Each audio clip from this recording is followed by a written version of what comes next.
So I want to kick this thing off. So first of all, just so you know, we did this 24-hour summit daily because it's our 9th anniversary, and that's no small feat. We've survived 9 years of dealing with some of the most intense topics that you can imagine, to do with addiction, to do with issues in the family, all stemming back to the topic of sexuality.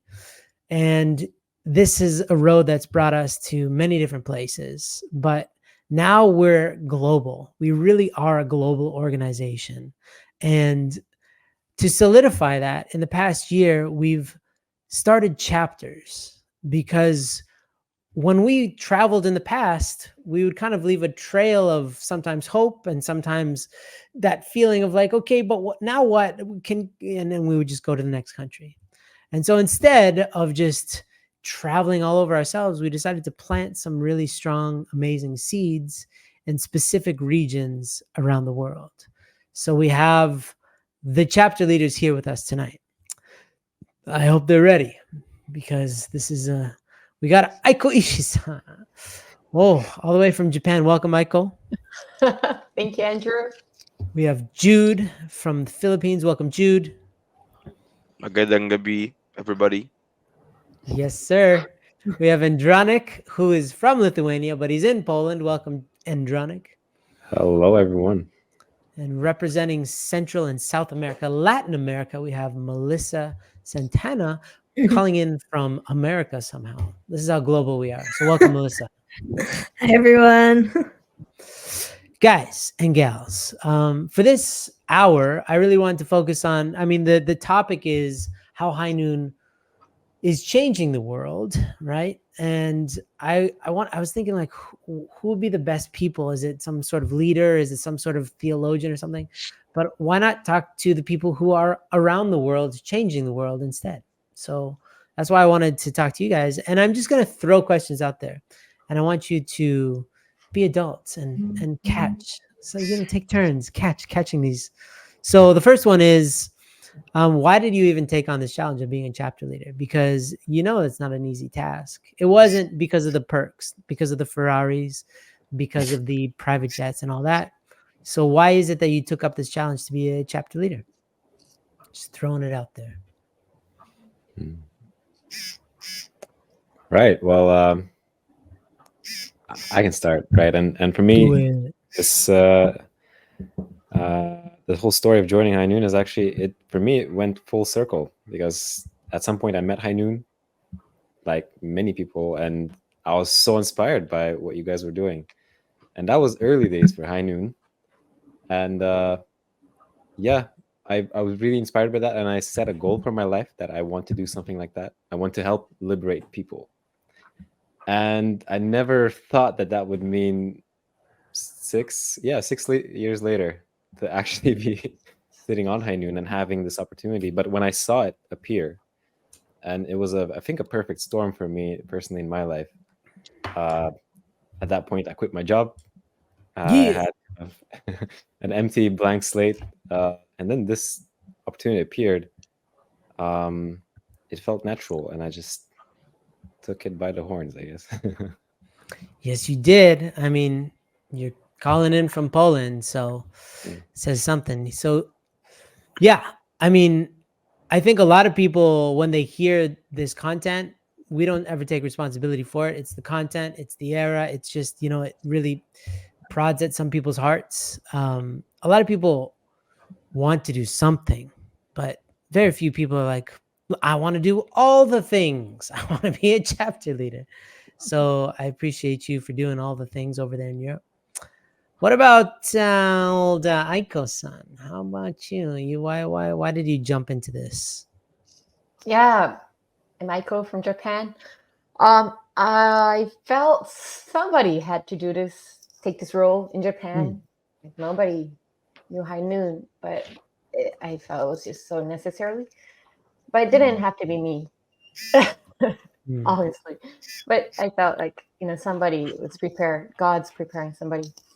But then last year, I attended True Mother's rally, and I had several chance to meet her. In her words, I I felt that she was really completely talking about high noon. Like, now is the time of era that we have to live the life without shadow. Mm. And all the second gen are pure water, and pure water should not be contaminated, but we must cleanse the world's water pure. And so, like, all these things that she's mentioning in my mind, it was like, okay, this is all about high noon. I realized that how important it is what we're doing in high noon. And Mm. also, I felt high noon was an answer to my prayer personally. So, as I mentioned, it didn't have to be me, but I felt somebody had to take this role in Japan. And as I was praying, I felt called. So here I am. That's why I decided to take this challenge as a Thank chapter you leader. for picking up. I think God calls a lot of people and they look at their phone and they just kind of chuck their phone and like, I don't have time. I don't have time for this. So thank you for picking up that call. How about over there in Latin land? Old Melissa. Yeah. Yeah, so my name is Melissa Santana, and I'm in the US, but just for actually one more week, and then I'm going back to Brazil. But I guess what made me take on this challenge, right, of being a chapter leader was I was living in Brazil for over a year, and I felt very disconnected, I guess.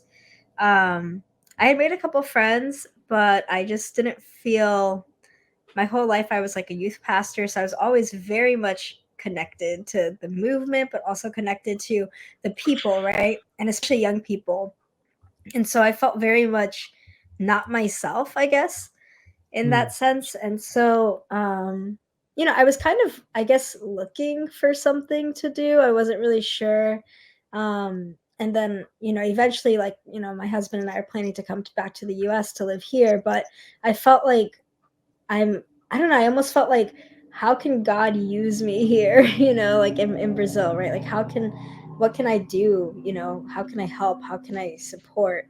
And so when this opportunity came up, I really felt kind of almost like God giving me an opportunity, like, okay, you said you wanted to help, which is funny because years ago, I don't know, 8 years ago now, maybe, um, Andrew actually asked me to support one of the first women's groups in for Ascend. And so it was just interesting that that was actually the same exact thought that I had when I said yes to that, because it's kind of like I was telling God I wanted to do something, and then it was like, here's an opportunity, and so then it's up to me, right, if I take on the challenge.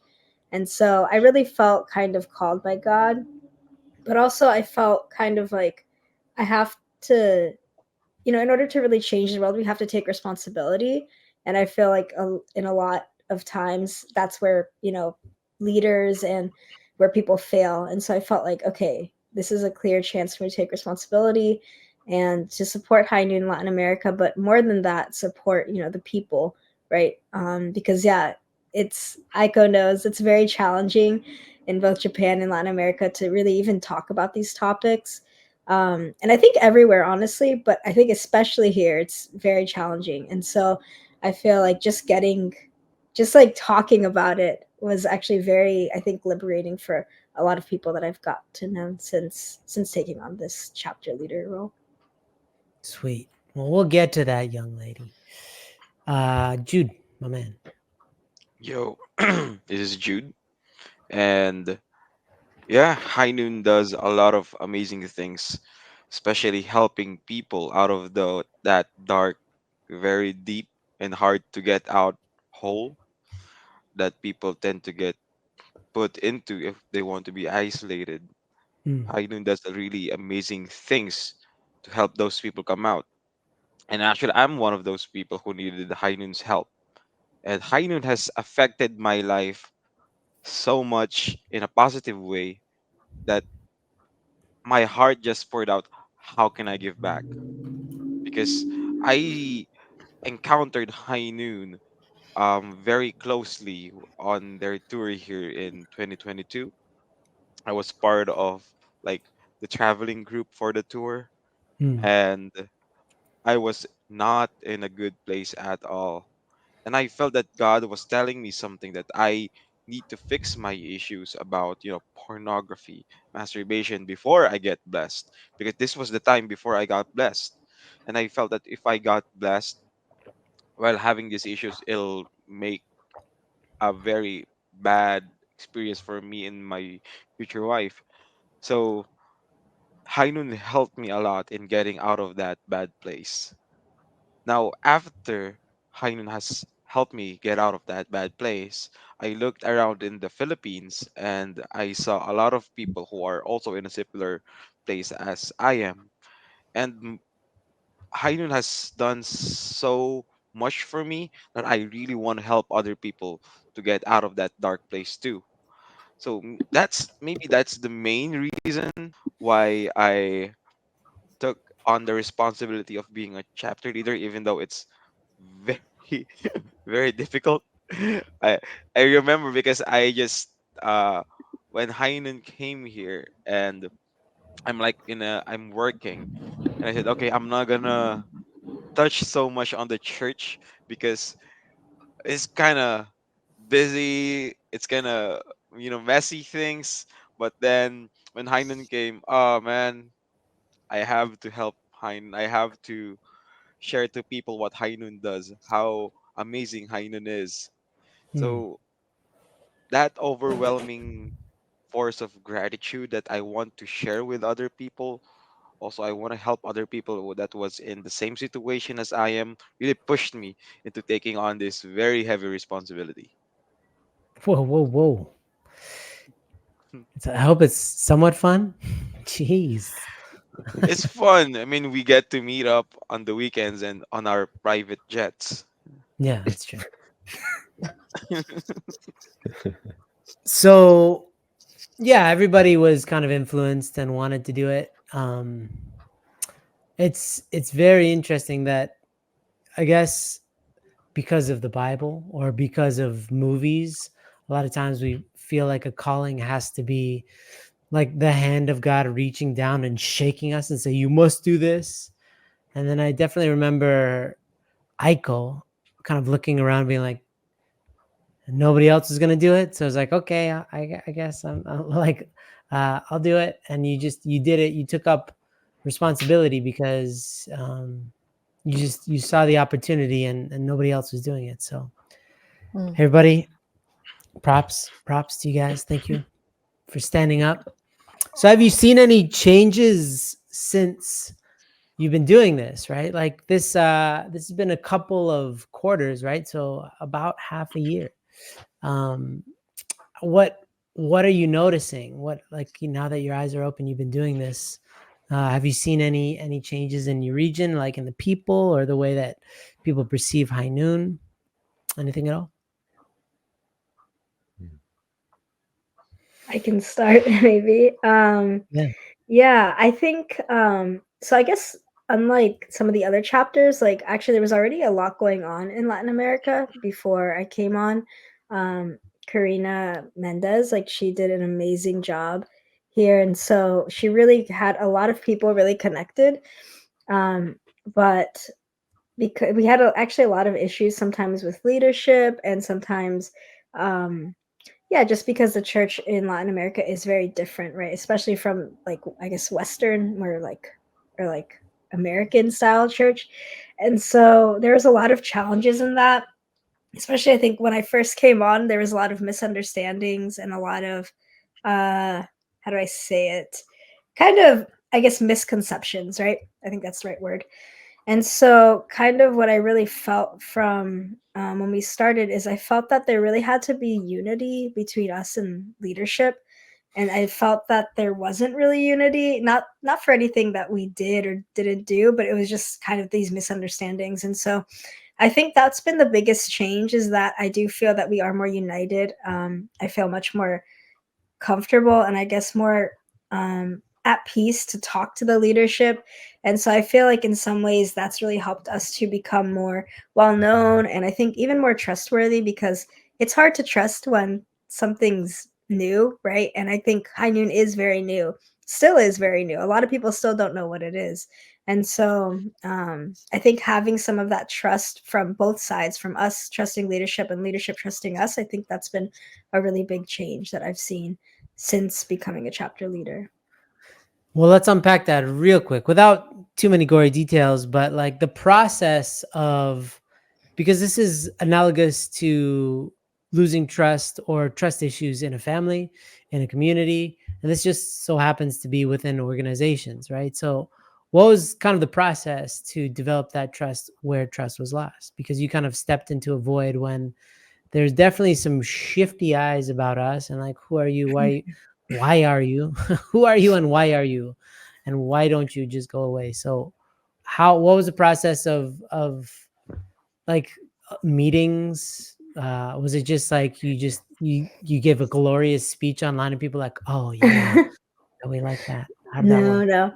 It was mostly just meetings, right? Talking to the leadership. And I think Mm. really coming up with clear, I don't know, I guess boundaries, right? And setting up like standards so that, there isn't miscommunication. And so, for example, like, for Latin America, it's really important that everything comes from top down, right? Like, the leaders are the ones that are sharing, and, which is great. It's like trustworthy. And if a leader is sharing something, then obviously it's good, right? And Been so, vetted. right, exactly. And so it's actually helpful for us. But because we didn't really understand that, I think, or, it took some conversations to really get to the point where it's like, I see, I understand, and I trust you. And so I think coming up with these clear conversations, and I think like win-win situations, right?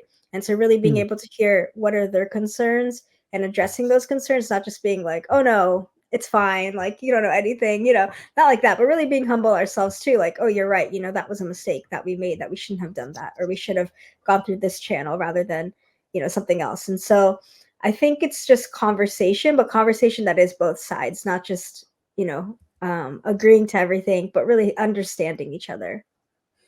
That's the one. You know, as an organization, we're a nonprofit, so obviously money helps, but that's not the thing that we're after. We're not a business, we're nonprofit, right? So our currency, we discovered, is really trust. People trusting us, people trusting that we have good motivations from leadership, from the organization, um, but also trust that we're not crazy people or we're giving good advice or this kind of stuff. So I think what I saw you do, and shout out to you, is you did a great job, is you were calm under pressure, because a lot of times when there's mistrust, there's kind of assumptions and accusations. And I saw you, Melissa, take accusations or misunderstandings and then process it and give back love and generosity, and that was a big start. There's both sides. We both wanted to work this out. So just prop to I give credit where credit is due. It was a process. Uncle Dave was a huge part of that. We had a bunch of conversations that it's hard to have difficult conversations, but why I'm sticking on this for so long is because that's been our success. If we can call anything successful, it's the fact that we've always stuck to the high noon culture, which is running towards difficulty and talking about it as much as we can until the problem is resolved. And so you did that. Good work. We've got a badge for you in the mail, okay? It's Thanks. it's a paperclip. Sorry, low on budge. Spent all our money on airplanes. Anybody else want to get into that? Like how your region has changed, or any changes you've noticed? One one positive thing that I mean, the change that Hainan does to a region or a place is really positive. And like going at the grassroots level, some really concrete examples are people, especially the young people, are really wanting to connect with the church now. I remember one brother who I haven't seen in a long, long, long time, Hmm. suddenly showed up in Sunday service and approached me. He said like um he we had a long talk. He said he was in a high noon program, and having high noon in the Philippines really makes him want to connect more, because there is this local person in the Philippines that he can get connected to go to Hainan programs. And Mm. going through the programs, he really said that there is like this big change in him, especially in his relationship, but on how he looks at his faith and the church. Usually he said before he was kind of shy because he used to hold this type of negative emotion, all these shadows inside his heart, and he can't share it with the church. He can't share it with Mhm. anybody, even his own wife. But now when he went to a Hainan program, um, talking to a local person who actually speaks the Filipino language, who is connected to Hainun, he got some practice speaking the truth. And speaking the truth actually helped liberate him. Then now he's like very well connected to the church. He's always coming, he wants to volunteer, etc., etc. And that's just one experience out of a lot of things that people would come up to me and say, "Oh, Jude, you're the Hainan guy. I actually Yeah, have yeah. something to talk to you about." That's just one thing. It's a And good point, so, man. so a lot of people would uh would have this internal change of really being liberated from their shadows, especially the young people. I just Mm. remember we did a program in l- I think it's a true parent school, and a lot of people who are doing training in a leadership program has a lot of baggage in their heart, and after releasing it with High Noon, together with the help of High Noon, they really felt like I'm not just here for 1 year and then I'm gonna go relax for the rest of my life, but this is a stepping stone that for true parents to use me for the future. Sure. So that's a whole group of teenagers, and that's the future of our church. So that is really I think one of the biggest things that is happening here in the Philippines that Hainun has contributed to. And it really is, for me, looking at it together with the Chonchimon Providence of Revival of the Spirit and the church members, it really is a very amazing time for High Noon to come here or to be more active here in the Philippines. Mhm. I'm agree with you, man. So this is a really important point that has happened throughout our history, is that, people who are distant end up coming back, and because the distance between them and their community, them and their faith, was these shadows. And when we work on the shadows and we allow them the opportunity to kind of lift those shadows, whatever it is, that darkness inside of them that causes them to feel shame, feel self-loathing and all this stuff. When that stuff is lifted, they naturally kind of want to reconnect with these things that used to mean so much to them. But so we're definitely seeing youth pastors come back, because they feel like hypocrites sometimes, right? They lead this double life, and so when we take away the life that they don't want, then they're just left with the life that they like, right? Problem solved. So yeah, it's a great byproduct of this work. Jude, and you are laughing up a storm. I hope you're having a good time. Yeah, I just feel happy. If Great. there's some Filipinos in our chat, shout out. Shout out Filipinos. Andranik, anything about Europe? Any changes? Yeah, well, in Europe, I think the changes are happening one workshop at a time. But My man. I've seen personal change actually. For me, this journey has so far been incredible. I thought I knew High Noon. I thought I knew what High Noon does, but learning about healing and really what's the process of eliminating shadows, and where do those shadows come from, even like the past quarter has been crazy for me. And then relaying that to other people and teaching that at workshops, seeing the eyes glow up and people recognizing that this is what I've been feeling but never could understand why or how. It's amazing, and yeah, I'm loving it. uh yeah, that's why we're on this roll of workshops this quarter. 3 workshops almost every week. Now in Poland, next week in Czech Republic, and that'll close out this quarter. And we don't want to stop. And yeah, and simultaneously on the online space as well. This quarter with Radiant, especially, I'm seeing a lot happening, and a lot of these seeds being planted. I'm so glad that so many of people I know trusted my invite or my wife's invite and decided to join the program. It's been a great experience so far. So for now in this region, I think the change has been, it's been a lot about planting these seeds. Just everywhere we go, we're engaging people. People are kind of realizing, oh, High Noon is not just the porn guys, which is the stereotype we have, right? Yeah. Yeah, but we're actually in the business of building the ideal first and foremost, and yeah, that's been great. I like it, sir. Anybody from Japan over there have something to say? Yeah, I'll go next. Yeah, as I mentioned, like in Japan, almost nobody, only few people know High Noon. And even if they knew, they couldn't join any High Noon program unless they spoke English.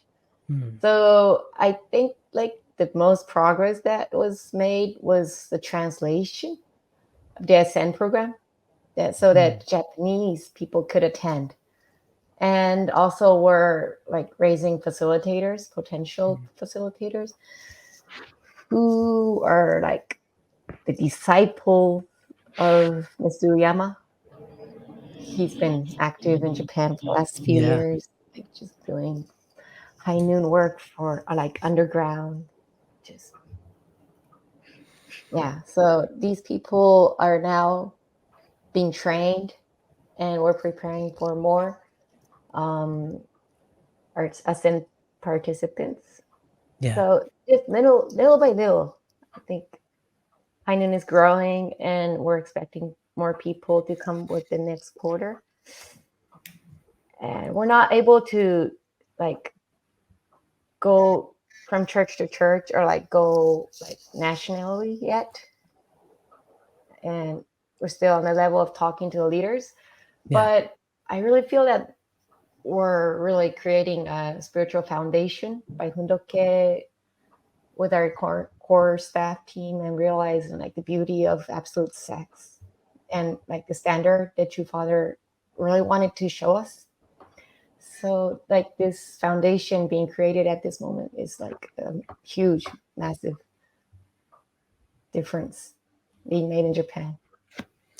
Yeah. You guys all started in very different. I mean, the foundation was very different upon which you started. So for you, it's definitely more rudimentary, just getting things. But I think things are about to explode in Japan, because you have this elite unit, like the Navy SEALs of Ascend, that are under one Hiro-san and trained under the the super samurai Uyama-san, and there's just going to be like this elite squad of people that are going to then subsequently have their own groups, and things are going to spread, because good facilitators are hard to train, and it took us years, but you're kind of fast track. So high hopes for Japan. Everybody pray for Japan now. 1, 2, 3, pray. Ha! Okay, done. Now, in terms of the future, you guys have been doing this for long enough to have these percolating thoughts of like, ooh, what if, or why does it exist? I want to make it better, right? And so we started these chapters kind of largely with like, we want satellites of us. Just, that's how every organization, that you kind of copy and paste. But this is also like an organic process. So you guys are also turning this into your own thing, right? So you're taking what was, and then so God is speaking through you. So how is God speaking to you? What is Heavenly Parent saying to you in terms of the near or distant future for High Noon in your region? Give me the juice. Give me the scoop. Or is God I can completely dry I can and there's start. nothing? No Wi-Fi. Yeah, so I guess I kind of mentioned this, that I think one of our biggest challenges in Latin America is that a lot of people don't know high noon. You Mm, know, they don't know the name, or they might have heard of it, and then like I said, there were a lot of misunderstandings in the past, so they don't really understand what high noon is. And so I mhm, think the biggest change that I'd really like to see and that we're working on is really helping people to, one, know that high noon exists and understand what's actually the heart of high noon, what is high noon, get away from any misunderstandings, but really look at what's the point, what's the purpose, why are we here, right? Which is ultimately is to help people, help literally all people, not just people struggling with pornography, but literally mm, every single person, whether you're blessed, whether you're not blessed, whether you're a parent, right? That's the goal, that's the heart. And so we hopefully will go on tour this year, right? This summer, hopefully. We're still, working with leadership and figure out all the details, and so there's still a lot more, to figure out, but I think that's going to be a huge help for us, because if people at least know, then they can kind of see, okay, actually, this is for me, or this is for someone I care about, or, they know, they understand like what the heart is, right? And so then it becomes something that becomes normal, right? It becomes a part of their culture, even. And so I think ultimately that's what we want, right? We want to expand the high noon culture and heavenly culture. And so high noon, like Aiko was saying in the beginning, right? Your mother's talking so much about how we can't have shadows. And so I think it all mhm, goes hand in hand, right? But I think, yeah, people need to know, first of all. And so I'd really like to, yeah, do some tours and, some workshops, like what Andranik was saying. These amazing testimonies can really come from these workshops. So yeah, I think that's what I'd really like to see in the future. mm. Got it. I will not sell those jets. We will keep them. Yes. Anybody else? I'll go next, just very short. I hope we can work together with other like hardworking communities around. I think God really put this network for this, so that many brothers and sisters can freely ask access to this information in Japan. Yeah. That's what I Yeah, can see. Japan. You got this, Japan. What about in the PH? Down there, over there, up there in the PH?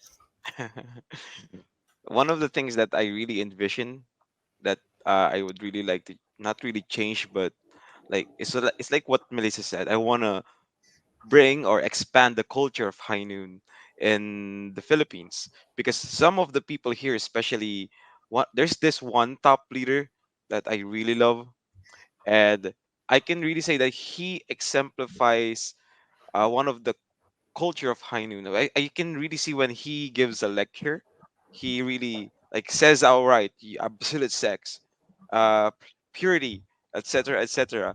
And I was really amazed when talking to him, because when um, his masteral thesis is called Sex Talk, how parents and children, or how parents would talk to their children about sex. Hmm. So people in the Philippines would usually, when they hear the word sex, it's like, we don't talk about it. You mean starting family, right? Yeah.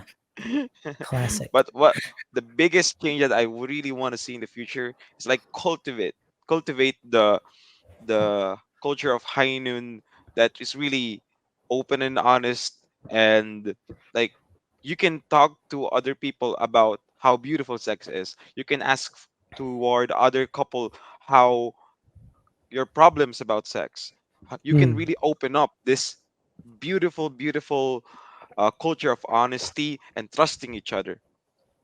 So that is like one of my goals also in the future, that I really want to change the culture here in the Philippines to be more open to talking about that, because if we don't talk about it, well, the children, especially the second generation who are supposed to be pure water, will learn about sex, about those type of stuff from the internet, from their friends, and it's really not that good. So what I really want to see again, the change is like expanding the culture of high noon, that beautiful honesty and trust and intimacy between community and family. Let's do it. Hmm. Euro Disney, what's up? So, I think I've mentioned this kind of briefly on some podcast episode a little bit about this vision, but um, we're in Europe. I think we're in a bit of a fragile place where our youth is disappearing a bit too fast, actually, and it's kind of scary. Sometimes me and my wife we entertain this thought of like, so will our kids grow up? In what community will they be surrounded by? Less children, or just a community, a church community, and it's scary. But I want this to change. I want youth to come back. I want people to come back and feel that Mm, this place is for them. I have a suspicion that the reason why a lot of people are leaving is because of these hanging shadows that they don't feel like if anyone knew who they actually are or how they, what's up in their lives, that they'll be accepted or that they can stay around. When we are a movement of such high ideals, and then there's this contrast in real life, like what we're struggling with. yeah. Yeah, it can be a lot of pressure, and um, I want to help Europe and members here, people here, feel that it's okay. Like we can heal together and build on that foundation. And then, actually, something that I've been thinking a lot about, and I've had this inspiration for a while already, is Ascend, Core. These programs are wonderful. Radiant, they're great. They're amazing, actually, in the online space as they are. But what if that could happen in communities, like locally? That's big. That's big vision stuff. That's long term. But I really see that, like, how powerful that could be for people. And actually, I'm talking with a few people who are trying something like this on their own initiative, and I'm constantly like talking to them. So how's it going? What are you experiencing? What are the benefits? What challenges are you facing? And so far, yeah, I have a good feeling about that. But that's long term vision. Yeah. That's a great vision. Yeah, community wide. Think about it. If when you hang out with our people, meaning our movement, that's when all of your issues get resolved. Not through this necessarily pretty process of hugs and cake all the time. Maybe sometimes there's room for cake in this, but definitely some on the other side of some difficult conversations. But what if we never back down from a difficult conversation and we're committed to each other to such an extent that we wouldn't let each other go regardless of our differences because of our commitment to each other, that we're willing to, this is like a love song. Like I'll have as many awkward conversations as I need to in order to feel love for you again. That's commitment. That's the High Noon way. So if people could find communities like that, that's where just the world starts, heading towards, because that's where resolution lives, right? So good luck. Europe is a giant chunk of land with many people and a lot of castles. So maybe restore some of those and we can have workshops in more castles. What about Aiko-san? Yeah. I wanted to start wrapping things up.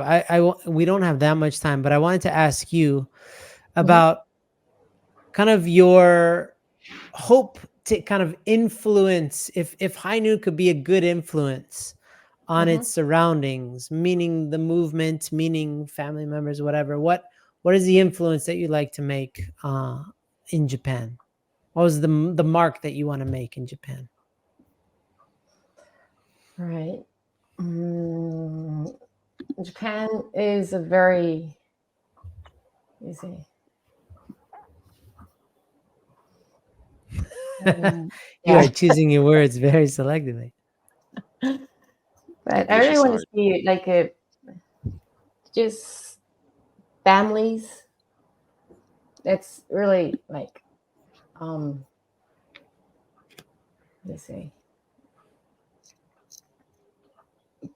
bond really strongly, that you can really be honest in your family. So like the community that can really support that. Yeah, that's what comes up in my mind at the moment. Got it. Yeah. A family, a healthy family. I mean, we all are looking for that. Everybody's longing for that. So, anybody else? Give me some juice. Like, everybody wants to make a mark. Most people who get it wrong, they think about their ego as like, I want a statue in my likeness in the. But now in America, it's kind of dangerous to have a statue because it might get torn down depending on who you are, right? So instead of a statue, what kind of mark would you like to make in your region, in your sub-region, in your we don't have a name, an official name, just in your chapter, in your area, as they say.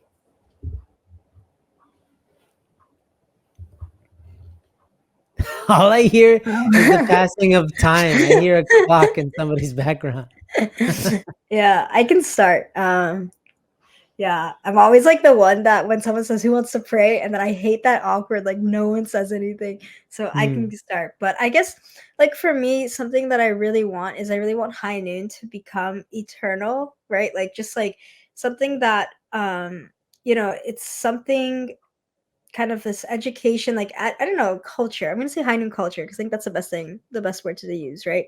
But to see this High Noon culture really has a part of everyone's daily lives, and it's kind of something that is so normal, right? I think that's really the future for me. I feel like it's not like, oh, what's High Noon, like take away all of that, but really, I really want to do a course with my husband because I feel like we could improve our communication, or I feel like maybe we could grow from it, and like just doing it, right? So kind of really becoming like the culture, honestly, like the culture of our movement, but also the culture of even the world too, right? Because I really see this Mhm. expanding. So many people, every time I talk, like when I talk to like a stranger or someone asks me like, what do you do, and they're not in our movement, they don't know anything, they're like, that's crazy, your church has that, like you guys like that, like people in your church started that, that's insane, and then sometimes Mm. they look it up, and then and we're definitely not the place where we're ready to expand, and everything. But I feel like once we do, like it's gonna be crazy, like actually insane.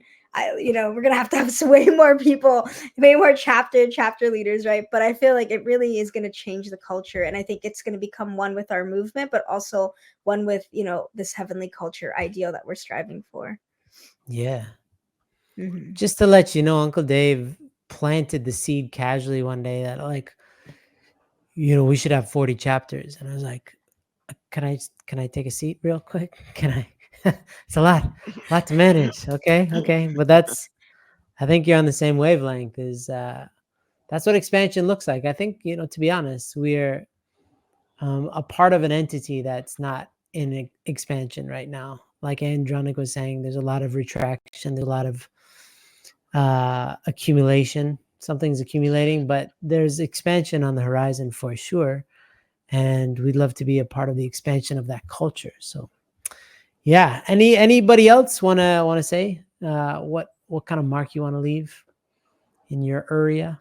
Yeah, I think I really loved what Melissa just said with Mm, High Noon. Like, and I think how I would phrase it is that High Noon becomes not anymore that like doctor, which is coming in to only help and help and help. But that, mm, yeah, we're really doing what I think we're primed to do is to help build, mm. not just fix up.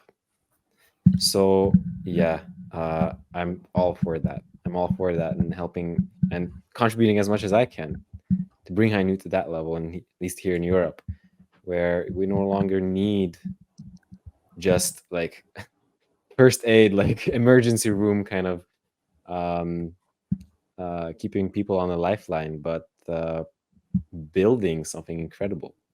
Yeah. Yeah. Then do it already. What are you doing? Get back to it, man. Um, yeah, I think we're gonna maybe one more person. Maybe one more person. Maybe one more person. Maybe one more person, Jude. Just maybe Yeah. one more Jude. Jude. Yeah, they all said they said everything that I wanted to say. Oh, come on. Doesn't But yeah, count. maybe something different is True Mother always talked about this generation or the second generation being pure water. Yeah. Um But what mark I want to leave here in the Philippines in with high noon is high noon would be the, like, how water, because when you I it's feel a not safe for metaphor drinking. coming. There's a metaphor. Metaphor it's alert. not, it's not safe for drinking. You have to filter it out. So I Uh-huh. want Hainun to be one of those people who help those people to, the water, that undrinkable water, to become drinkable, to not Ah. only, not only like protect the pure water from outside, but actually make the unclean water into pure water.